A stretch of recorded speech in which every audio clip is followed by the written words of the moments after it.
오늘 말씀은 애굽에 내린 재앙들에 대해서 말씀을 드리겠습니다.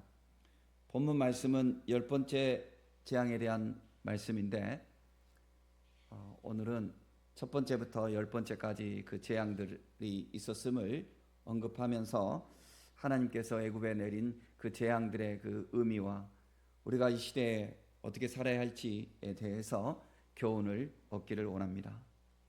바로왕은, 지금 여기 나오는 바로왕은 모세와 어렸을 때부터 좀 같이 자라면서 약간의 라이벌, 아니 많은 라이벌 의식을 가졌던 그런 경쟁자였습니다.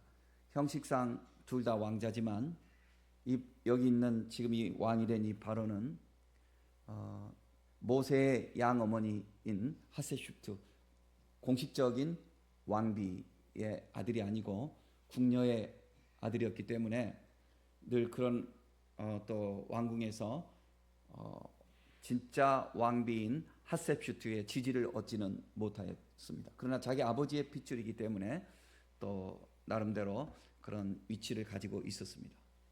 모세는 하세슈트 이 왕비가, 그러니까 원래 공주인데 왕비죠. 이 왕비가 자기 양아들로 키웠기 때문에 사랑을 아무래도 더 많이 주었습니다. 그리고 하나님의 은혜로 모세가 지혜롭게 이렇게 성장했고, 그래서 둘이서 40살 될 때까지 왕궁에서 지내면서 굉장히 라이벌 의식이 있었습니다.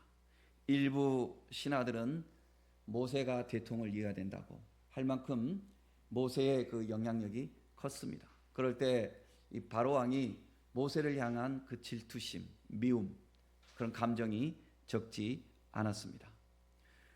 그렇게 해서 이제 모세가 40살이 돼서 광야로 이제 어쩔 수 없이 피난을 가게 됐고, 광야에서 지내다가 모세가 지금 바로 왕 앞에 나타났을 때에 어쩌면 둘은 이제는 더 이상 라이벌 관계라고 말할 수 없을 만큼 천양지 차이가 난 것입니다.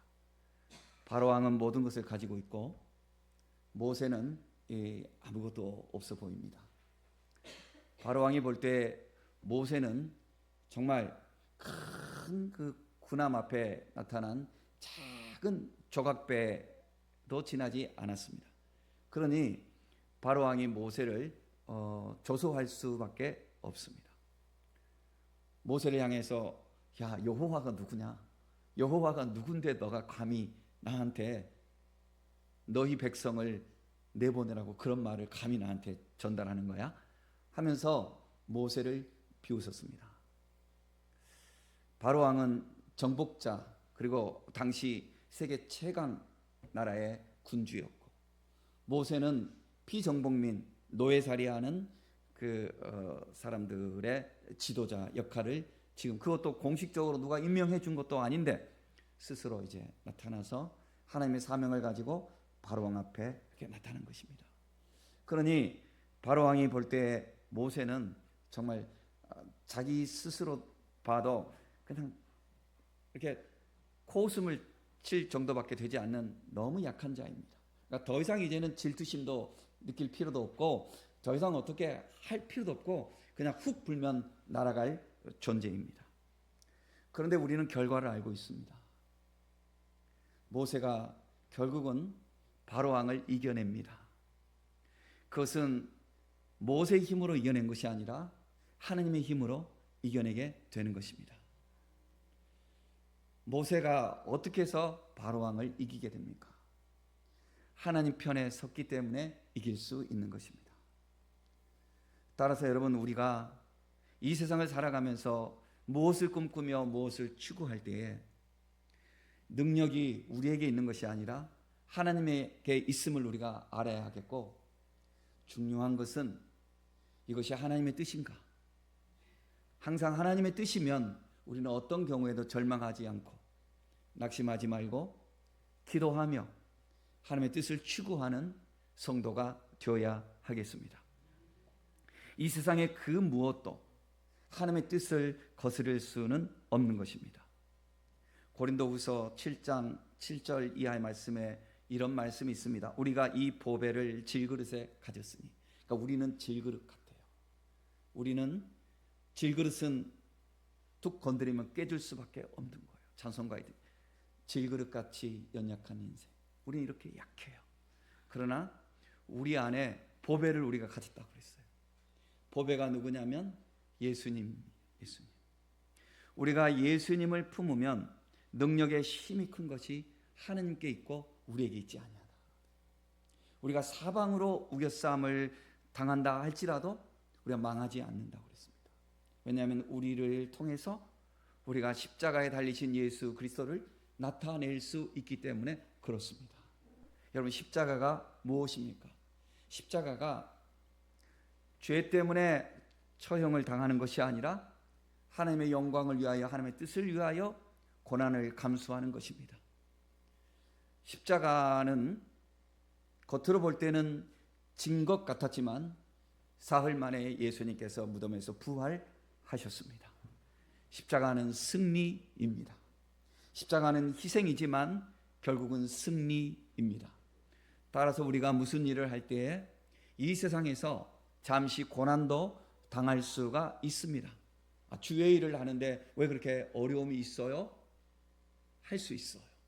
왜냐하면 역경이 있을 수 있는 것입니다. 이 세상에서는 주의 뜻대로 살아가는 것이 오히려 의를 추구하기 때문에 고난이 있을 수 있습니다. 그러나 하나님이 우리와 함께 하시면, 우리가 하나님 편이 되면 절대로 하나님은 아무 편이 되지 않습니다. 다만 우리가 하나님 편이 되면 하나님은 함께 하시는 것입니다. 그러므로 사랑하는 성도 여러분, 우리가 무엇을 꿈꾸거나 우리가 무엇을 소망하는 것이 지금 있습니다. 개인적으로나 가정적으로나 우리의 기도가 있습니다.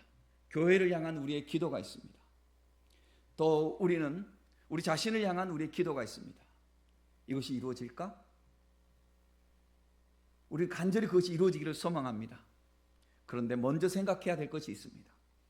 이것이 내가 지금 간절히 원하는 이것이 내 욕심인가?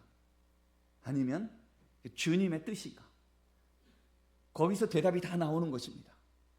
주님의 뜻대로 살면 육신에 길들여져 있는, 이 세상의 풍조에 길들여져 있는 육신은 잠시 고난이 올 수 있어요. 그러나 주의 뜻이면 반드시 거기에는 하나님의 승리가 결국은 주어지게 되는 것입니다. 그러므로 여러분, 무엇을 이루기 위해서 여러분들이 소망하는 것 좋습니다. 그런데 먼저 철저하게 이것이 주의 뜻인가, 이것이 주님의 기쁨인가를 점검할 수 있는 성도들이 되시기를 바랍니다. 점검해서 그것이 주님의 뜻이면, 그 주님의 소망이면 반드시 하나님이 이루실 것을 기대하시고, 예수 안에 소망 있네, 내 빛과 힘 나의 노래. 환난이 올 수 있어요. 환난 중에 도우시는 주 나의 견고한 반석. 주님이 우리의 반석이 되어주시는 것입니다. 주님이 우리를 탁 뒤에서 백업 하시는 거예요. 주님이 함께 하시면 그 누구도 주님을 이길 수는 없는 것입니다. 그러므로 주님 편에 서는 성도가 되면 하나님이 반드시 이루실 것을 믿으시고, 날마다 우리가 무엇을 향하여서 주시옵소서 기도하기 전에 주여 내가 주님 편에 서게 해 주옵소서.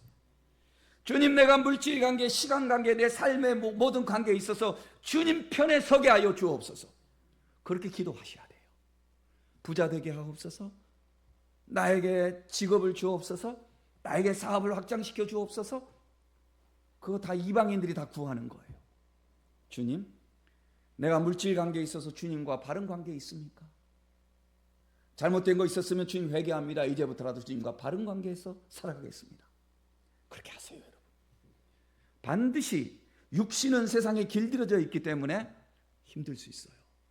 그러나 그렇게 할 때 어느덧 한 달, 두 달 지나면서 내 심령에 평안이 오고 내 삶에 확신이 오고 그리고 내 영이 열리기 시작하며 하나님의 도우시는 손길 속에서 안 될 것 같은 일들도 되게 되고 하나님의 역사가 오게 되는 것입니다. 건강도 마찬가지고 모든 일에서 당신의 계획을 세워서 그것을 이루기를 원하신다면 먼저 이것이 내 삶이 하나님의 뜻 안에 있는지를 점검하시기를 바랍니다. 절대로 하나님은 진리이시기 때문에 진실하게 살아가야지 덮어놓고 그냥 대충 어물뿌리고 하나님 앞에 말을 잘한다고 해서 그게 이루어지는 거 아니에요. 하나님은 우리의 말을 들으시기 전에 하나님은 우리의 삶을 보시는 것입니다. 하나님은 우리의 중심을 보시는 것입니다.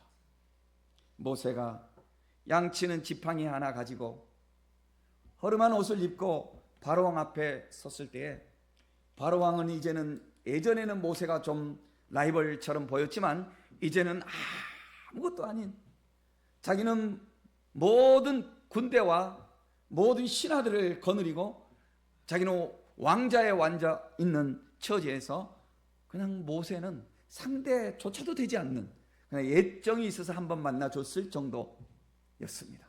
그렇지만 우리가 결과를 알지 않습니까? 결국 모세가 이기게 되지 않습니까? 하나님이 함께 하시니까. 그래서 우리는 반드시 주님 편에 서야 되겠다.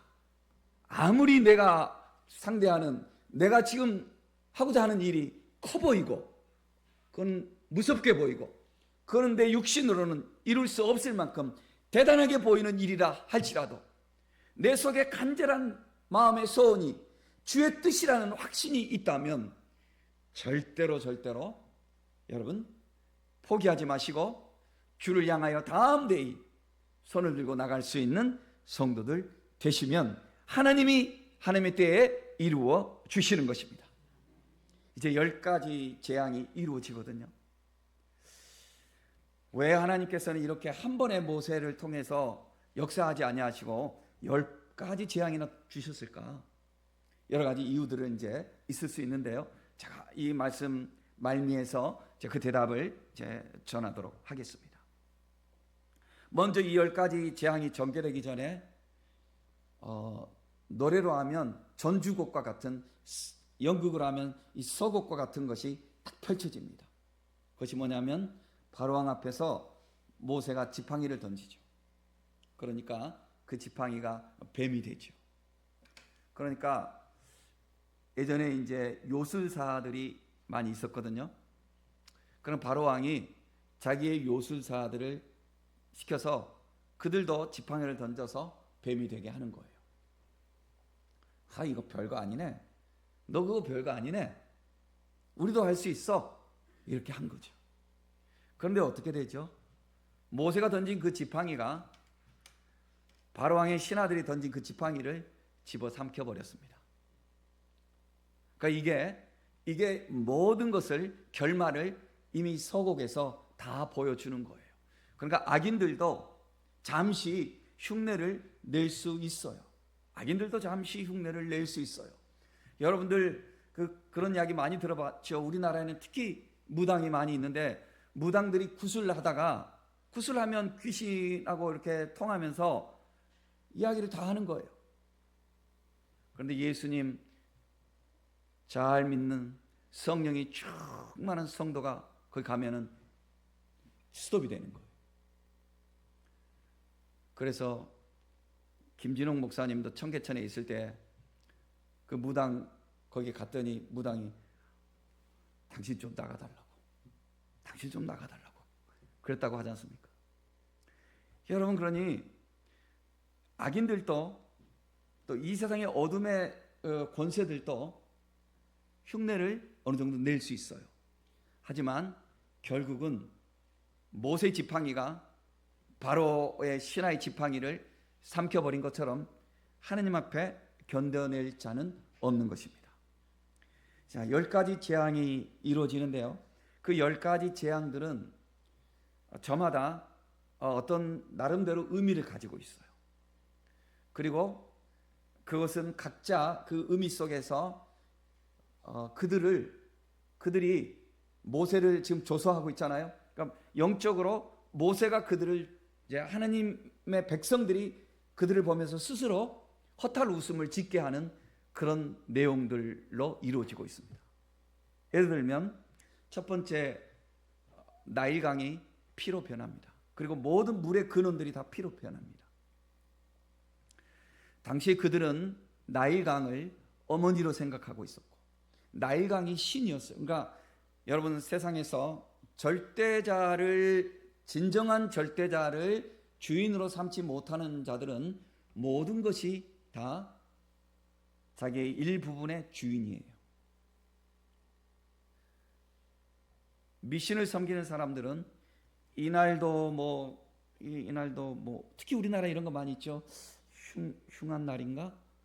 뭐라고 그러죠? 하여간에 애군이 깃드는 날인가? 이날은 또 어떤가? 이런 것들이 겁이 나요.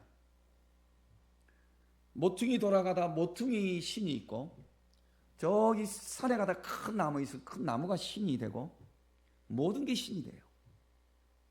사람이 자신의 주인을 제대로 두지 못하면 중심이 없으니 모든 것에 마음이 그렇게 흔들리게 되는 거예요. 이집트 사람들이 전능하신 하나님을 신으로, 참된 신으로 섬기지 못하니까 강이면 강이 신이 있고, 악어가 있으면 악어를 통제하는 자가 또 신이고, 또 태양을 보면 태양이 신이고, 모든 게 신이에요. 나일강이 신이에요, 그들에게. 나일강이 피로 변해버려요. 그것은 뭐냐면 그들에게 있어서 그들의 신이 지금 남루한 옷을 입고 지팡이 하나 들고 와 있는 이 모세 앞에서 결국 아무것도 아니라는 거죠. 아무것도 아니라는 것을 보여주고 있습니다. 두 번째는 뭐냐면 개구리가 들끓게 되는 거예요. 개구리가 많이 들끓어서 침상에도 올라오고 또 식탁에도 올라오고, 개구리가 온통 사방천지에 개구리가 넘쳐나는 거예요.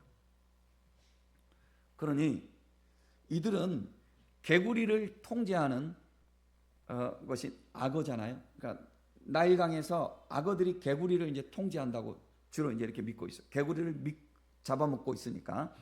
그런데 그 악어를 통제하는 그들의 신이 있어요. 헤키트라는 신이 있어요. 그 헤키트를 그들이 찾는데 헤키트가 아무 역할을 하지 못하는 거예요. 자, 두 번째 이적까지는, 이 재앙을 내리는 이적까지는 술사들도 흉내를 냈어요. 세 번째는 뭐냐면 티끌을 날리니까 티끌이 다 이가 됩니다. 우리말로는 이인데 이것은 그냥 우리 몸에 옛날에 있었던 그런 그것만 가리키는 거 아니고, 각닭이 있잖아요. 각닭이로 번역을 해야 될지 그런 곤충입니다. 이때부터는 술사들이 따라서 하지를 못해요.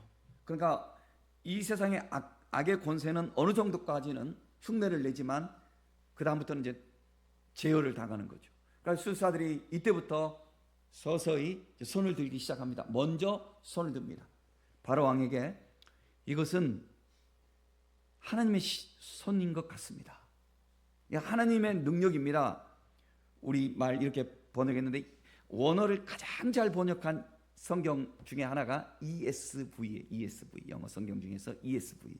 그러니까 ESV는 원어를 있는 그대로 번역해서 미국 애들도 이 문장이 잘 해석이 안 돼요. 이거 뭐야 그러면 자기들도 모르겠다고 그래요. 왜냐하면 그대로 원어를 그대로 번역했기 때문에. 그 ESV 이 번역은 뭐냐면 This is the finger of God. 이것은 하나님의 손가락이라고 했습니다. 그러니까 하나님 신의 손가락이야. 이 말은 하나님이 하시는 일이야. 이제부터는 이거는 우리가 할 수 없어. 이때부터 술사들이 손을 드는 거예요. 이것은 하나님이 할 수 있어. 이건 하나님만 할 수 있어.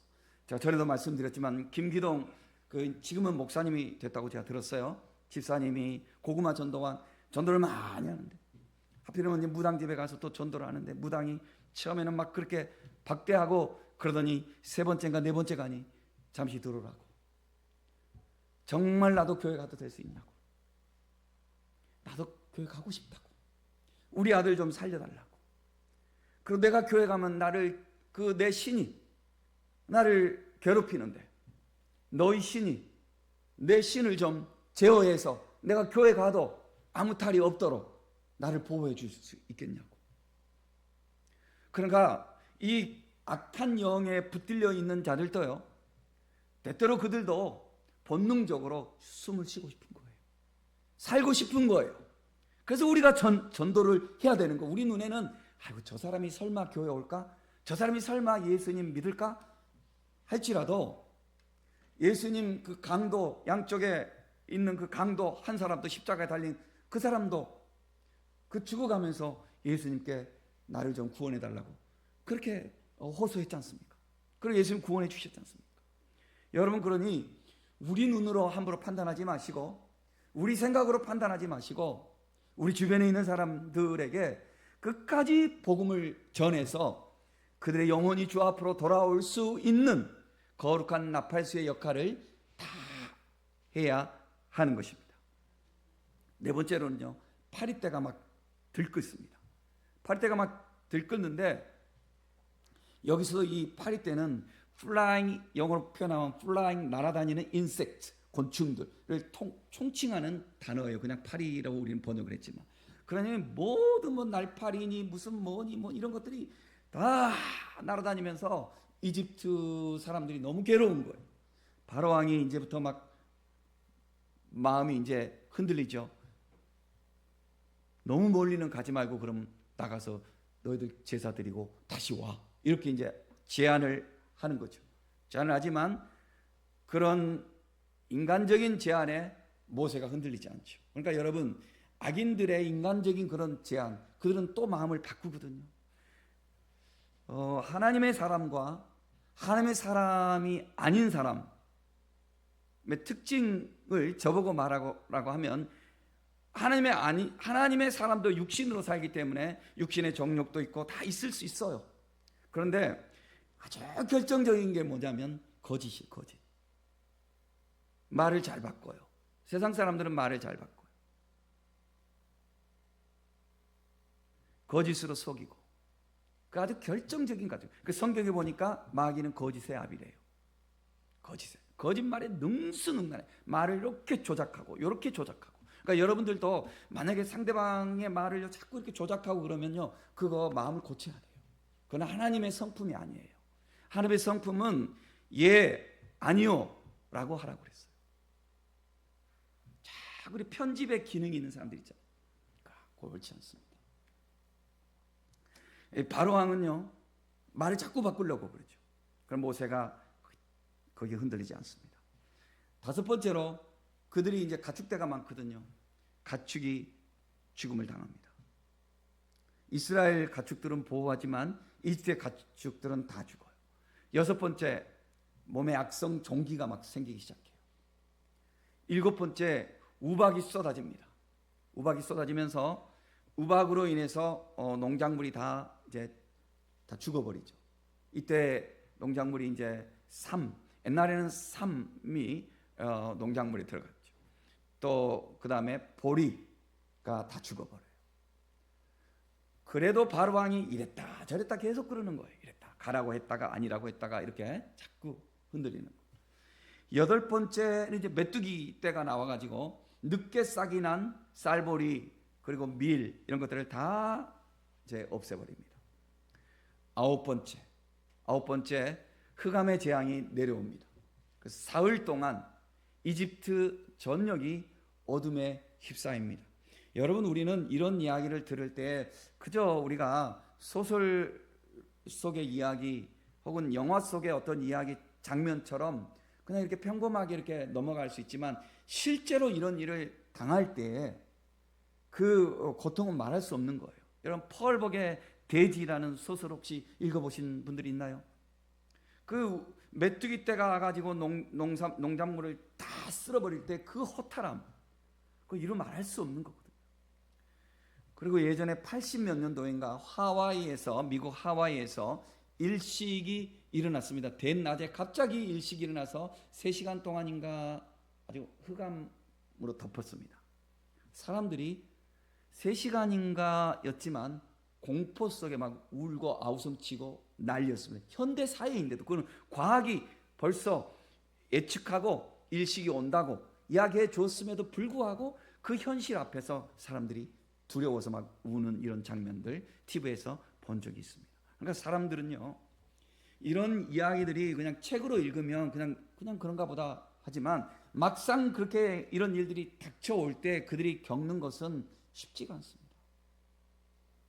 제가 그 박안서 그 문학 작가님의 그 글을 일부분을 우리 주보에 제가 옮겨 놨거든요. 그런데 그분의 이야기가 자기가 갑자기 몸이 좀 안 좋아서 잘 걸을 수도 없고 막 그랬더니 자기가 느끼기에 평소에 아무렇지도 않게 생각했던 거, 그것들이 얼마나 나에게 기적이었는가, 그 얼마나 나에게 축복이었는가.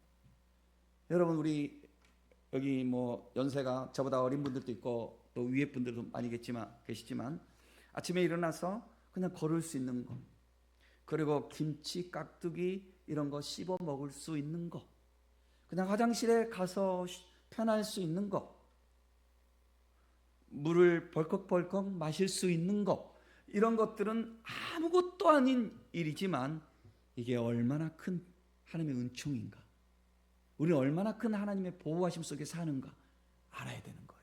이것들 중에 일부분이라도 조금이라도 문제가 생기면 우리는 그때부터는 이러한 평소에 느껴지던 그런 평안함이 얼마나 나에게 큰 축복이었는지를 아는 거예요.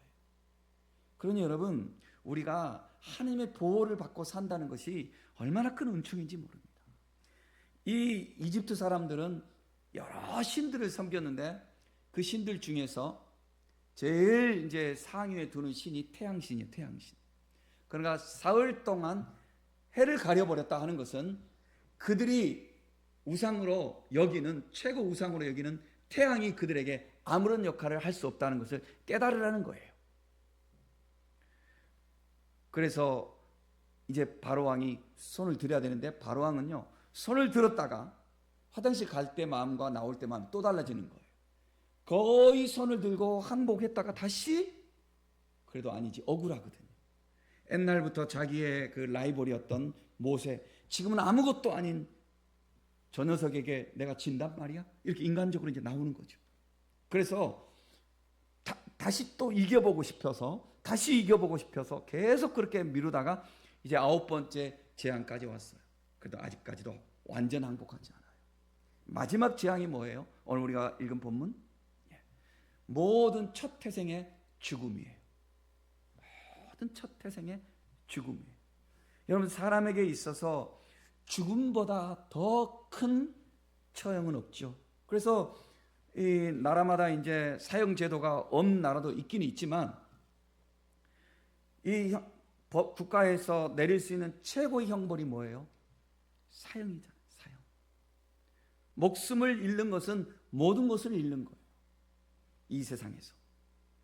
그러니 마지막으로 이제 모든 첫 태생의 죽음을 통해서 결국은 이제 다음 시간에 우리가 이제 6월절 말씀을 보면서 이제 이 부분이 이어서 나가겠지만 바로왕이 이제 항복을 하는 거죠.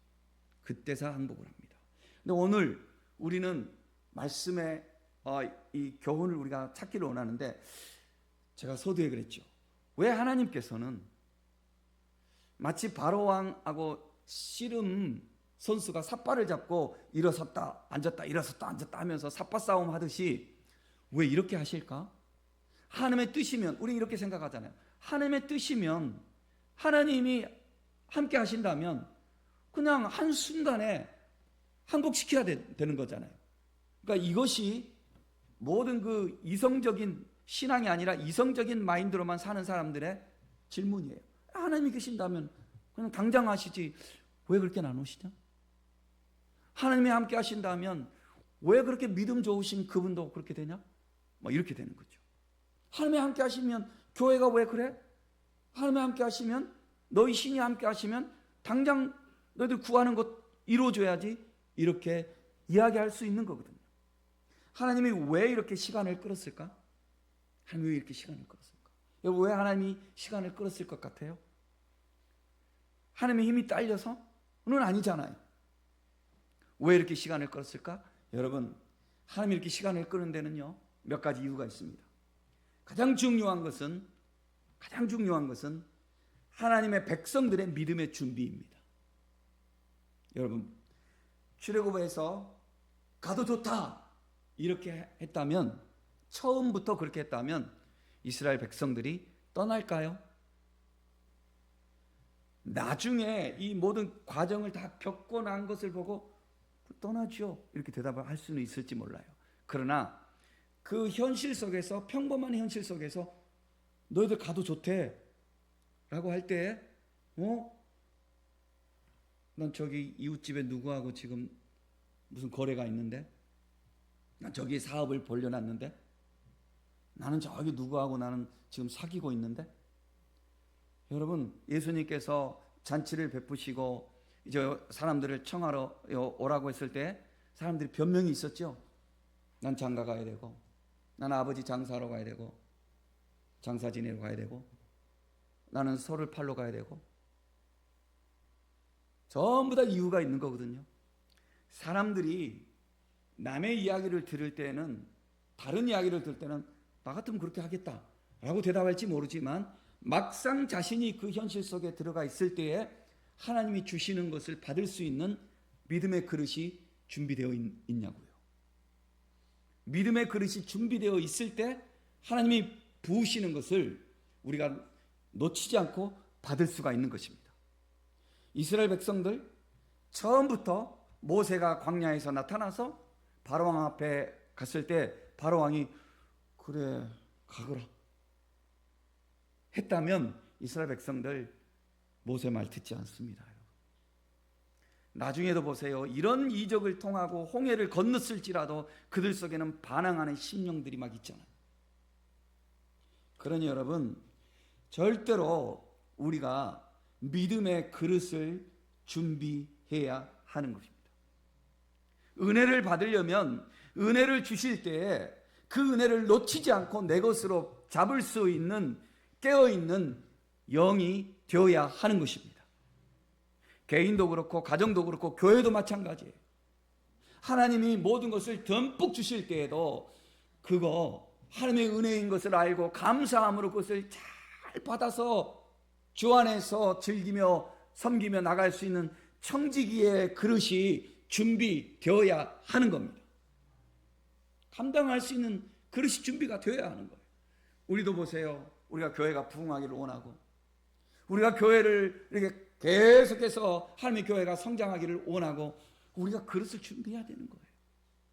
믿음의 그릇도 개인적으로 준비해야 되지만 환경적인 그릇도 준비해야 하는 거예요. 준비하면서 하나님께 구해야 되는 거예요. 그러니 여러분, 하나님 앞에 마음 그릇을, 믿음 그릇을 준비하는 성도들 되시기를 바랍니다. 두 번째로, 하나님이 왜 이렇게 하신 줄 아세요? 왜 이렇게 하신? 하나님은 예전에는, 지금 보세요, 예전에는 지금처럼 인터넷 시절이 아니, 지금은 저 지구 반대편에서 일어난 일도 몇 시간 후면, 아니 어떤 경우는 몇 분 후에 인터넷으로 다 뜨잖아요. 지금 뉴스가 다 글로벌 시대잖아요. 그죠? 지구촌 시대예요. 그런데 예전에는 소문이, 아무리 소문이 빨라도, 긴급한 소문이 빨라도 말 달리는 그 스피드예요. 말 달리는 스피드. 말 타고 확 가서 알려줄 때 그때서 아는 거예요. 말이 없으면 어떻게 하죠? 달리기. 그래서 마라톤이 그래서 생긴 거 아니에요. 마라톤 자기 나라가 이겼다고 막 뛰어가서 우리가 이겼습니다 하고 죽었다고 그러잖아요. 너무 빨리 뛰어가서 심장마비로. 예전에는 소식이 그랬어요. 지금 같은 시절이 아니에요. 여호와가 누구냐? 이스라엘 사람들 소수민이에요. 소수민. 거대한 이집트 속에서 노예가 되어서 살고 있는 소수민이에요. 그런데 그들 속에 하나님의 언약이 담겨 있어요. 그들 속에 하나님의 구원의 모든 계획이 담겨 있어요. 하나님은 이런 바로왕하고 어떻게 보면 씨름 선수의 삿발을 잡고 앉았다 일어섰다 이래라 저래라 하는 그런 타이밍 속에서 하나님의 이름이 서서히 어떻게 돼요? 근동지역으로 알려지기 시작하는 거예요. 계속해서 알려지기 시작하는 거예요.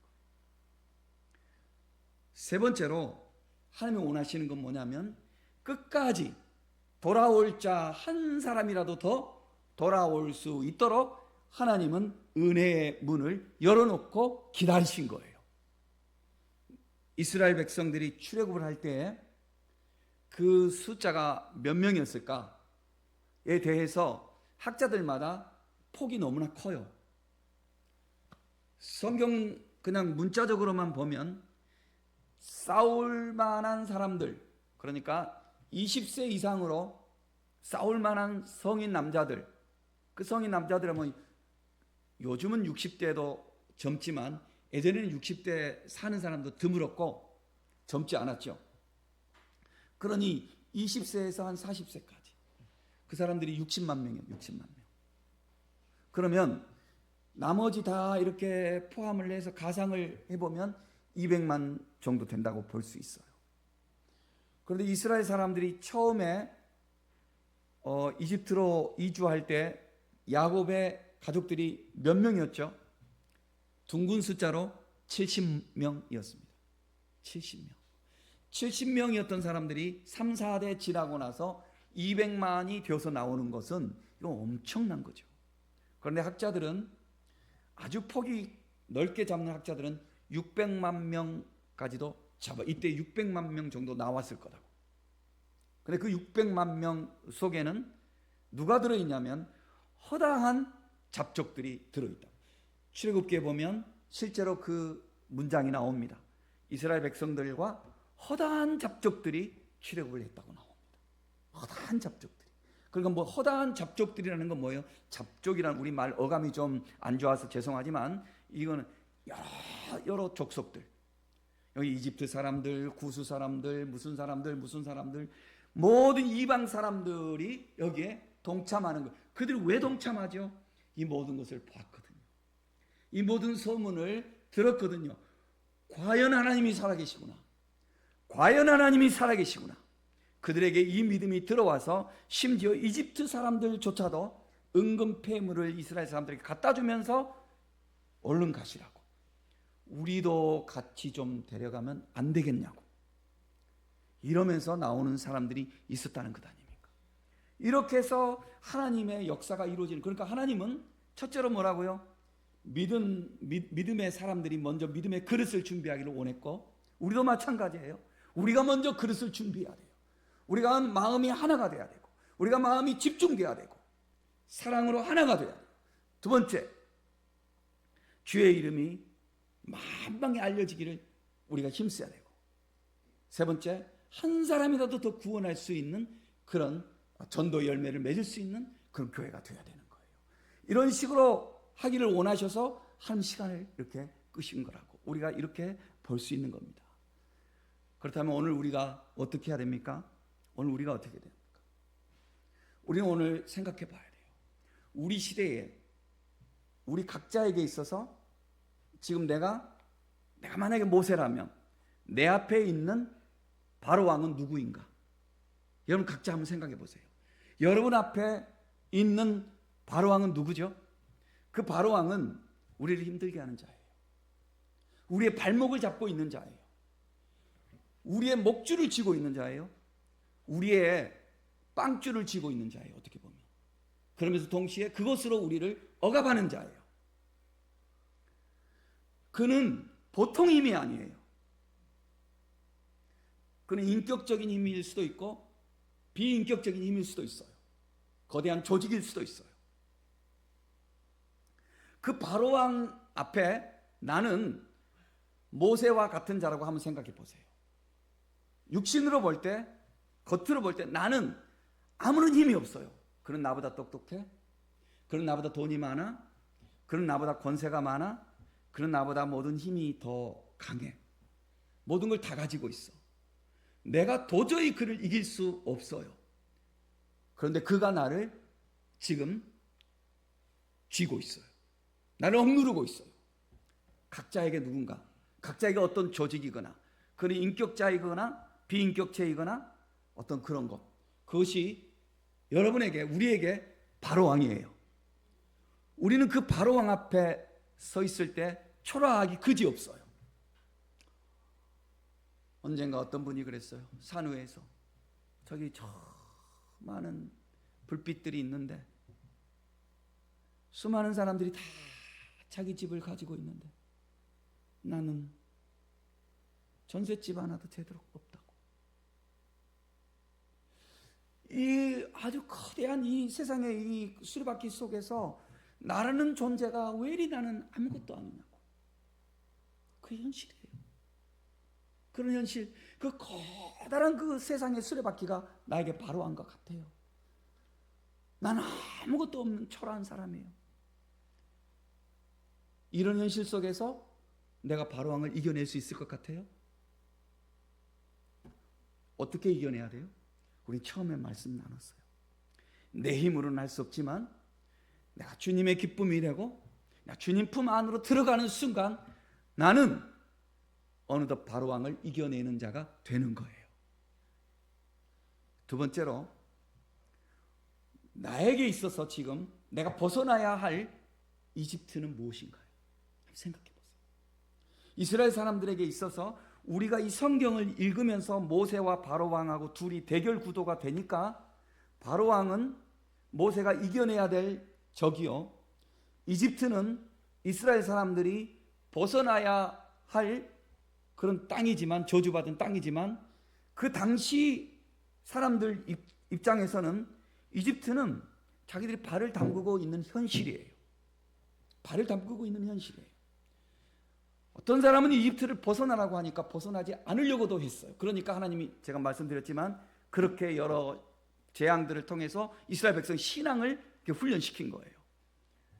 우리는 현실의 안주에서 마치 개구리가 물이 서서히 끓는 솥단지 속에 들어가서 물이 점점 끓어서 자기가 이제 죽을 줄도 모르고 그 솥단지 속에서 잠겨 있는 거하고 같은 모습처럼 우리는 현실 속에 안주해서 벗어나려고 하는 의지조차도 없는지 몰라요. 우리가 지금 몸담고 있는 이집트가 너무 우리에게 익숙해서, 내 육신이 너무 편안해서 이집트를 벗어나야 되는 것조차도 각성하지 못하고 여기 살지 뭐 이렇게 하는지도 몰라요. 의식이 없다면. 우리가 지금 벗어나서 우리가 좀 더 우리 자신을 변혁시키고 우리가 하나님이 기뻐하신 어떤 현실로 우리가 바꿔가고자 하는 그런 의지가 없다면 우리 현실에 안주해 있어요. 그냥 오늘 먹을 것만 생각하는 거예요. 오늘 내 주머니 채우는 것만 생각하는 거예요. 오늘 내 입에 들어오는 음식 때문에 만족하며 비전이 없는 거예요. 꿈이 없는 거예요. 그와 똑같은 거예요. 여러분, 비전이 있고 꿈이 있으면요, 긴장도 되고 그리고 마음의 아픔도 있을 수 있고 그 비전을 이루기 위한 싸움을 싸워야 되니까 고난도 있을 수 있어요. 그런데 하나님의 뜻 안에서 갖는 비전이라면 반드시 주님이 이것을 성취하게 해주시는 거예요.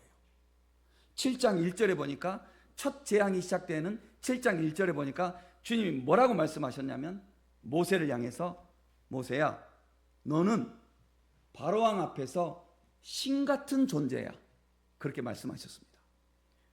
오늘 우리에게 주님이 이 말씀을 하시는 거예요.